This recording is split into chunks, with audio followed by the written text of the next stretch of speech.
Hi, Gary. Thank Hi. you for interviewing with us today.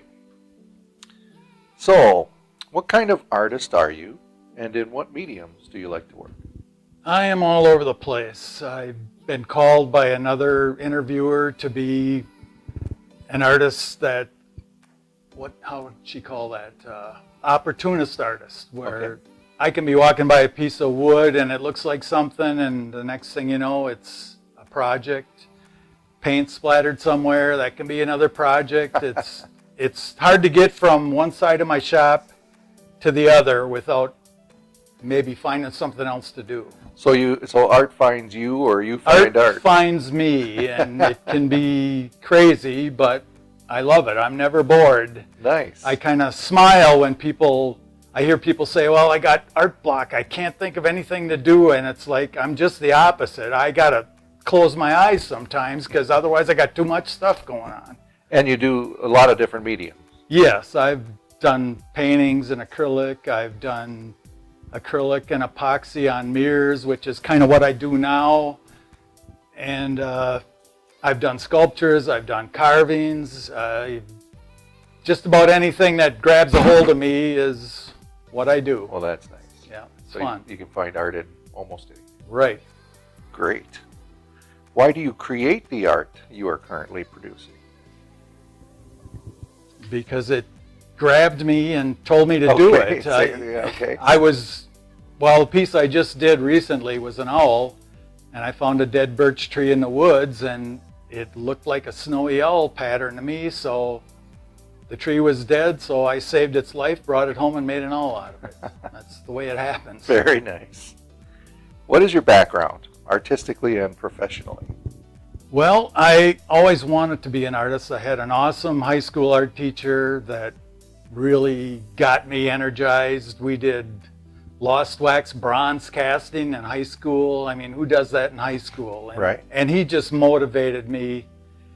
And it was tough making a living at it, because back in the 60s, you had to go to Milwaukee or Chicago to get in the big art crowd. So. Mm-hmm.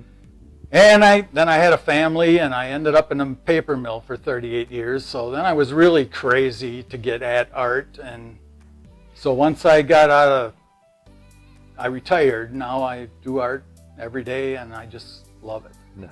I remember you telling me once that you were allowed to do some murals at the paper mill where you work. Right. My last 5 or 6 years there, we did a lean manufacturing project, and I was kind of a facilitator. And every time we did a workshop, we'd say, well, what kind of art do you guys like, or what do you like? And one department's got a race car in it, like a 20 by 25 foot wall, and another department wanted deer, so they've got deer in there. So I did about 25 murals there, and it was just enjoyment. And the management was okay with that? They were okay with it. That's right? because it kept the employees happy. They got to see scenes that they all liked. Yep. That's great.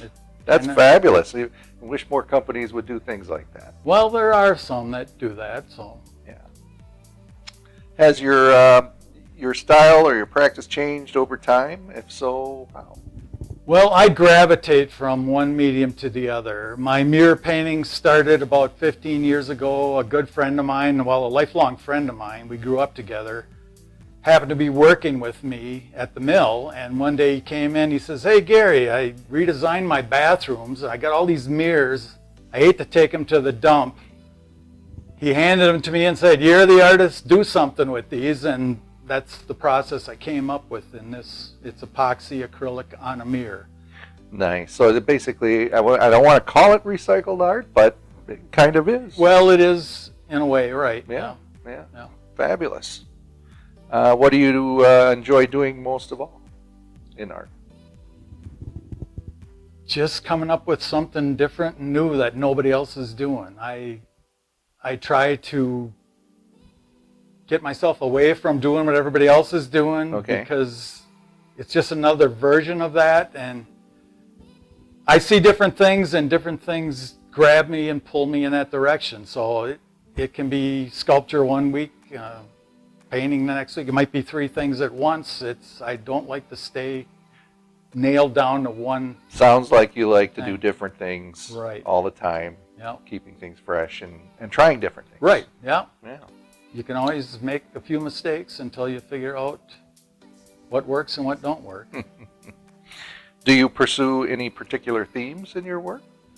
No, what I do is, in the case of the mirrors, my whole background is I just choose a bunch of colors.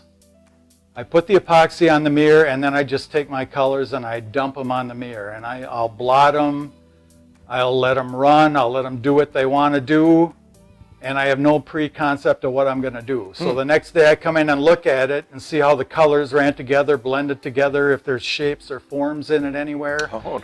And then, okay, that looks like a desert or something. It needs a zebra or something in it. And I tend not to, like in most paintings, you kind of mute the background and bring the foreground in sharper. Okay. And I've been told I should do that, but I like all the colors, bam, hit you in the face. And so sometimes my background will be brighter than my foreground because I like that contrast. And being at a paper mill for 38 years, wanting to get out and do art, that's why my colors are slap you in the face, bright, and that's what I like. Yeah, get out of the mill. And right, like here I am, I finally got out of the mill and I'm finally doing art. So. Well, nice. I see you have art all over your home. It's fabulous. Yeah. It is. And pulling up to the driveway, and you have art outside the home too, which is really nice. Let's see. Do you have a favorite artwork or a favorite artist that you like? I do not have a favorite artist. I like all artists, and whether I'm watching them on TV or something, it just gets me going. It says, okay, they're doing art, I got to get out and do art. So I don't really have a favorite. Oh, okay. Probably if I had to go pick somebody, it would have been my high school art teacher. I was going to say, so when you were in high school, was there any particular artist that he would have you study or anything like that? Or? My teacher was so awesome because he just came to us out of grad school. He went to Point, and then I think he did grad school in Madison.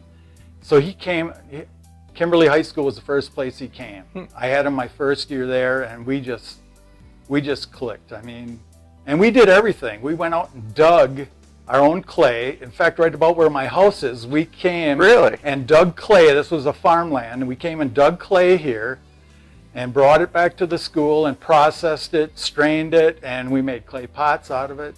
That's great. We did lost wax casting, we did painting, we did everything, and that's what really motivated me to get into it. Yeah. So he was probably my biggest inspiration. Right? Yeah, that's great. That's always nice to hear. Well, one funny thing, I got to tell you this. He'd get in trouble if he did this now. I made a big clay pot, a coil pot. It was huge. It was for a sculpture. Well, of course, the kiln, it didn't fit in the kiln. Oh. So he got fire brick, poured a bunch of sand right on the art room concrete floor. Oh. Laid up the fire brick, put a gas tank in there and a vacuum cleaner to blow air in there, and we fired that right on the floor of the art room. And everything went fine? And everything went fine. Oh, that's right? great. If he did that now, he'd probably be in trouble. Oh, yeah. That's great. That's a great story. And also it's great that we're inspired by your art teacher like that. Yeah, he was awesome. What is your artistic outlook on life? I'm just going to do art until I can't raise my arms anymore. I just love it, and I just keep going from one thing to the other. I get bored with one. The mirrors, it's probably the longest I've been with any particular medium, maybe 15 years. Okay. Because otherwise I'm all over the place. Okay.